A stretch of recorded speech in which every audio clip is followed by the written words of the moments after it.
शरद पवार गटाकडून पक्ष संघटनेसाठी जिल्ह्यांमध्ये बैठका सुरू आहेत. पक्ष संघटन असो वा बांधणीसाठी पदाधिकारी आणि कार्यकर्त्यांसोबत चर्चा सुरू असल्याचं शरद पवार गटाचे प्रदेशाध्यक्ष शशिकांत शिंदे म्हणाले. शरद पवार स्वतः राज्यभर दौरे करणार असल्याचं शिंदे म्हणाले. तसेच यावेळी संजय राऊतांनी केलेला दावाही त्यांनी मान्य केलाय.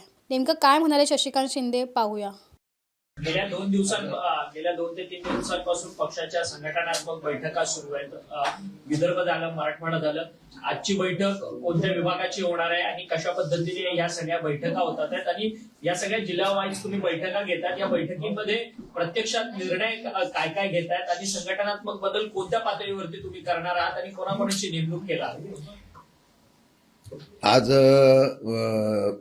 ठाणा जिल्हा त्याचबरोबर रायगड या जिल्ह्यातल्या लोकांना बोलवलेलं आहे. गेल्या 2-3 दिवसापासून पक्षाच्या संघटनेच्या बांधणीच्या संदर्भातून प्रत्येक विभागातील असलेले नेते, पदाधिकारी, अध्यक्ष वगैरे यांची चर्चा करतोय. ह्या चर्चा करत असताना साधारणतः संघटनात्मक बांधणीला महत्त्व देतोय आम्ही. ग्रासरूट पासून संघटना ऍक्टिव्ह करायची. जे कार्यकर्ते कार्यशील आहेत त्यांना संधी, त्यांना कंटिन्यू, जे नवीन संधी मागतायत त्यांना त्या ठिकाणी संधी द्यायची, अशा प्रकारचा आम्ही निर्णय घेतोय. साधारणतः 1 महिन्याच्या आतमध्ये संघटनात्मक बांधणी होईल. त्यानंतर दौरे होतील. त्यानंतर विभागीय दौरे करत असताना पवारसाहेब सुद्धा स्वतः त्या ठिकाणी दौरे करणार आहेत. असं करण्याच्या बाबतीमधलं नियोजन आहे. येत्या 1-2 महिन्यामध्ये राष्ट्रवादी शरदचंद्र पवार पक्षाची संघटना मजबूतीने तुम्हाला महाराष्ट्रामध्ये पाहायला मिळेल. परंतु शरद पवार स्वतः ग्राउंडवरती उतरून सगळ्या भागाचा दौरा करणार आहेत का आणि तो दौरा कधीपासून अपेक्षित आहे आणि काही त्या संदर्भातलं नियोजन झालं? कारण संजय राऊत यांनी काल जेव्हा भेट घेतली त्यांनी ट्विट केलेलं होतं. त्याची त्यांनी असं म्हटलंय की पवार साहेब लवकरच पुन्हा एकदा ग्राउंडवर दिसणार आहेत. हो, त्यांनी स्वतःहून सांगितलेलं आहे की मी आता तुमचे बांधणी झाल्यानंतर, तुम्ही दौरे केल्यानंतर मी स्वतः महाराष्ट्रभर फिरणार आहे. त्यांनी, संजय राऊत म्हणाले त्यामुळे सत्य परिस्थिती आहे की पवारसाहेबच स्वतः मोठ्या जोमाने त्या ठिकाणी आता पक्षाच्या संदर्भातली बांधणी आणि महाराष्ट्रामध्ये दौरा करणार आहे आणि 1-2 महिन्यामध्ये त्याच्या संदर्भातला नियोजन आम्ही करणार आहोत. संजय राऊत यांनी असाही काल पत्रकार परिषदेमध्ये दावा केलाय की राष्ट्रवादी काँग्रेस पक्ष आणि शिंदेची शिवसेना हे दोन्ही पक्ष लवकरच भाजपमध्ये विलीन होतील आणि त्या पक्षातले काही आमदार, अर्थात 25 ते 30 आमदार जे आहेत ते एक गट बनवतील आणि ते भाजपमध्ये सामील होतील, अशा पद्धतीचा दावा त्यांच्याकडनं करण्यात येतो. मागे पण मी सांगितलं होतं, मी परत एकदा सांगतो की अजितदादांचा ज्या बाबतीमध्ये विलिनीकरणाचा विषय होता त्यामधला हा हेतू हाच होता की पक्ष मजबूत करणं आणि ते पक्ष मजबूत झाला तरच भविष्य काळामध्ये आपण त्या ठिकाणी यशस्वी होऊ शकतो. आणि आज मित्र म्हणून, मी मागेही सांगितलं, मित्र म्हणून हे करून घेण्याचा प्रयत्न करणाऱ्या भाजपने अशा प्रकारचा संजय राऊतांनी सांगितलं असेल तर त्यात काही गोष्टी तथ्य निघून येत आहेत. आता तशा प्रकारच्या प्रक्रिया चालू झालेली दिसत आहे.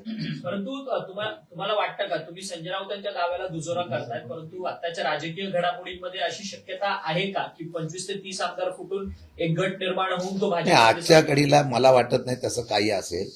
शेवटी कोणत्या पक्षातले लोक कुठे जातील हे निवडणुकीच्या वेळेला त्यावेळची परिस्थिती बघून निर्णय घेतील.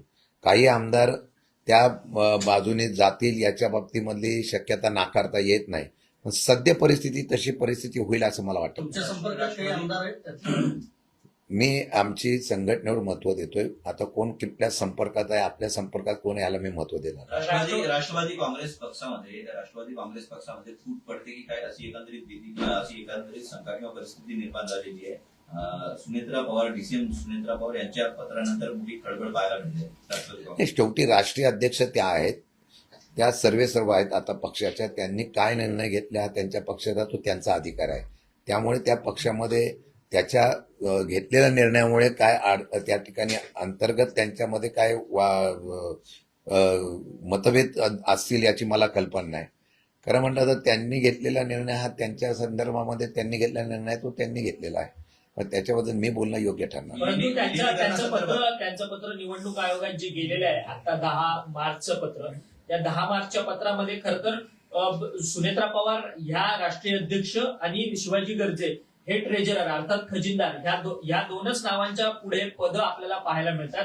बाकीची जी नावं आहेत त्यांच्या पुढे कोणताच पदाचा उल्लेख नाहीये. खास करून सुनील तटकरे असतील किंवा प्रफुल्ल पटेल असतील ह्यांच्या नावाच्या पुढच्या पद जी आहेत ती रिक्त ठेवलेली आहेत. त्यामुळे हे दोन्ही नेते त्या पदावरती कायम आहेत का अशा पद्धतीने शंका व्यक्त होते. कारण की अजितदादा असताना मात्र जे निवडणूक आयोगाला गेलेलं पत्र आहे त्यावेळेस मात्र प्रत्येक पदाच्या खाली त्या नावाचा नेत्याच्या खाली त्या पदाचा उल्लेख करण्यात आला होता. काही दिवसापासून ज्या पद्धतीने महाराष्ट्रामध्ये ज्या घडामोडी आम्ही पाहतो त्यामध्ये मला वाटतं की या सर्व गोष्टीचा संदर्भातून त्यांच्या असलेल्या पक्षाच्या नेत्यांनी त्यांनी काय निर्णय घेतला, त्यांनी कशा पद्धतीने निर्णय घेतला, त्यांनी कशा पद्धतीने निवडणूक आयोगाला पत्र दिलं, हा त्यांचा अधिकार आहे. त्यांनी तो निर्णय घेतला तो त्यांच्या असलेल्या अधिकारातून तो घेतला असेल. त्यामुळे त्यांनी काय घेतला निर्णय त्याच्यावर मी भाष्य करणं योग्य नाही. मी परत सांगतो माझ्या पक्षाचं काय असेल त्या पक्षाच्या बद्दल मी बोलेल. त्यांच्या पक्षाच्या घेतलेल्या निर्णयाबद्दल त्यांनी त्याचं स्पष्टीकरण केलं तर योग्य होईल. परंतु काही घडामोडी जी महाराष्ट्रामध्ये सध्या बघतोय त्यामुळे थोडंसं असमंजसताचं वातावरण पहिला सध्या पाहायला मिळते. राष्ट्रवादी काँग्रेस पक्ष हा फुटीच्या उंबरठ्यावर आहे असं देखील. चर्चा आहे. राष्ट्रवादी काँग्रेस पक्ष फुटीच्या उंबरठ्यावर अशी चर्चा आहे. जर पक्ष खरंच अशा पद्धतीने घडामोड घडत असेल तर शरद पवारांची राष्ट्रवादी जे तुमचेच लोक आहेत पूर्वाश्रमीचे त्या सगळ्यांना ऍक्सेप्ट करेल का, त्यांना वेलकम करेल का? आज काही मी त्याच्यावर भाष्य करणं योग्य ठरणार नाही. मला वाटतं की आज मी फक्त माझ्या पक्षाच्या असलेल्या आदेशाप्रमाणे पवार साहेबांच्या आम्ही पक्ष संघटनेच्या बाबतीमध्ये महत्त्व देतो. कोण पुढे काय होणार, कुठल्या पद्धतीत काय निर्णय होतील, महाराष्ट्रात काय घडणार, राजकीय घडामोडी काय घडणार, हे जर तरच्या गोष्टीवर आज मी काय त्याच्यावर भाष्य करणं योग्य ठरत नाही. जय पवार यांचं सुद्धा त्या यादीत नाव आहे. खरं तर ते आतापर्यंत पक्षाच्या कुठल्याही राजकीय संघटना किंवा पदावर नव्हते. अजितदादांच्या जाण्यानंतर तर राष्ट्रीय कार्यकारिणीमध्ये त्यांचा सुद्धा समावेश करण्यात आलेला आहे. याचा अर्थ येत्या कालावधीमध्ये जय पवार सुद्धा आपल्याला मोठ्या प्रमाणावर पॉलिटिकली ऍक्टिव्ह दिसतील का?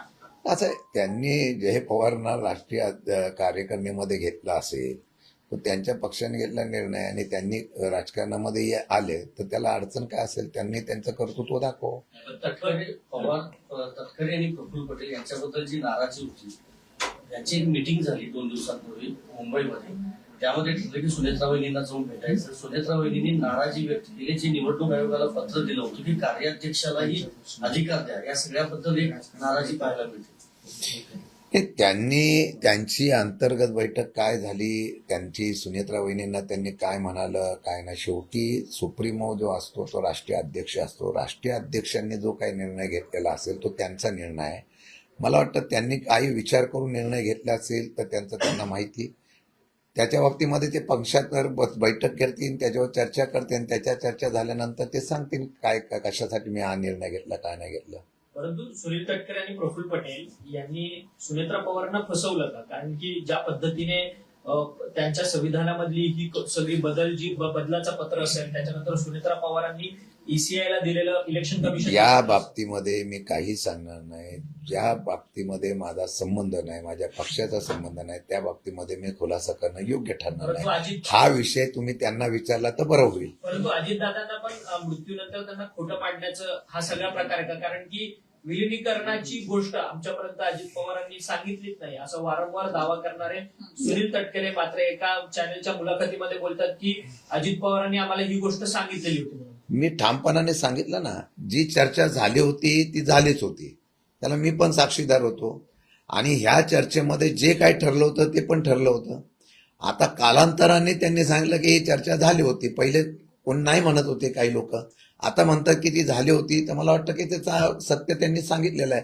म्हणून मला वाटतं की आता विलिनीकरणाच्या बाबतीमधला त्यावेळेचा चर्चेचा विषय होता, त्याला शिक्कामोर्तब त्यावेळेला झालेला आहे, आता तो कबूल केलेला आहे. परंतु दादांच्या मृत्यूनंतर देखील दादांचं नाव खराब केलं नाही या दोन्ही नेत्यांना. आता हा त्यांचा प्रश्न आहे, त्यांनी का त्या अशा प्रकारच्या संदर्भामध्ये स्टेटमेंट का दिलं काय नाही दिलं याची मला माहिती नाही, परंतु त्यांनी तशा प्रकारचं त्याच वेळेला जर सांगितलं असतं की होय अशी चर्चा झाली होती, पण आमचे हे नियम आणि ह्या अटी होत्या, त्याच्यावर काय करायचं असं बोललं असतं तर मी समजू शकलो असतो. दुसरीकडे अशोक खरा आणि त्यांची पत्नी गेले 2 दिवस फरार आहे. पोलिसांना थांब पत्ता नाहीये. अशोक खरात यांच्या पत्नीला शोधायला पोलिसांना एवढा वेळ का लागतो? गेली 2 दिवसांपासून ती फरार आहे. नाही, याची पोलीस आता एसआयटी चौकशी करते. एसआयटी चौकशीमध्ये बरेच काय अजून माहिती, बरेच काही चौकशीमध्ये बरंच काही बाहेर येत आहे. आता ते एकदम आपल्या समोर सांगणार नाही, पण मला वाटतं की निदान पोलिसांना आणि एसआयटीला चौकशी करण्यासाठी वेळ द्यावा. आपण लगेच संत व्यक्त करणं योग्य ठरणार नाही. ते त्यांच्या पद्धत, आता त्या काय भेटत नाही काय नाही भेटत हे पोलिसांनी चौकशी करून त्यांना निश्चितपणे घ्यावं. 71 लाख लाडक्या बहिणी आता अपात्र ठरलेल्या आहेत. त्यांना केवायसीच्या अंतर्गत मुदतवाढ दिली असते तरी 71 लाख हा 21,000 कोटी रुपये सरकारचे वाया गेलेले आहेत. असं आहे की मागच्या वेळेलाच मी सांगितलं होतं की लाडक्या बहिणी योजनेच्या बाबतीमध्ये बऱ्याच लोकांनी श्रेयवाद घेतला. निवडणुकीला निकष नियम न बघता सरसकट देण्याचा, महाराष्ट्राच्या तिजोरीतून त्या ठिकाणी पैसे वाटण्याचा प्रयत्न केला गेला.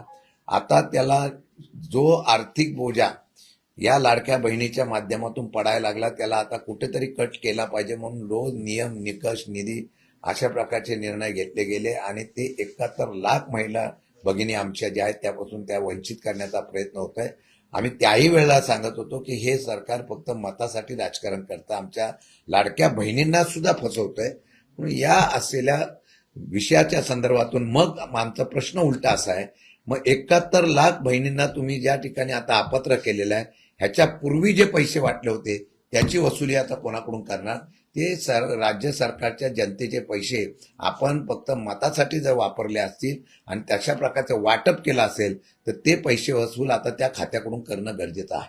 सर, शिंदे गटाचे आणि राष्ट्रवादीचे जे आमदार आहेत त्यांनी आपली मानसिकता बनवलेली आहे की भाजपमध्ये जायचे, असा मोठा दावा संजय राऊत यांनी केलेला आहे. त्यांना भाजपने वेट अँड वॉचच्या भूमिकेत ठेवलंय. नाही, आता सध्या परिस्थितीमध्ये सगळे पक्ष फोडून आपला पक्ष मजबूत करायचा असं भाजपची रणनीती आहे. भाजपचा पक्ष आता सध्या सर्व लोकांना घेऊन असलेला मोठा फुगा आहे. त्याला टाचणी कधी लागली तर फुटू शकतो. स्वतःच्या ताकदीवर भाजप राज्यामध्ये सत्ता घेऊ शकते का? तर नाही. सत्ता भाजप स्वतःच्या असलेल्या प्रशासनाचा आणि बाकीचा बळाचा वापर करून, जसं सातारामध्ये वापरला, जसं परभणीमध्ये वापरला, अशा वेगवेगळ्या ठिकाणी वापरतात आणि दुसऱ्या पक्षाची लोक आपल्याकडे आणण्यासाठी सामदाम दंडभेद वापरतात. तशा प्रकारची रणनीती ही 2029 ची त्यांची असू शकते आणि तशा प्रकारची पावलं आता सध्याच्या राजकारणात ते उचलतात.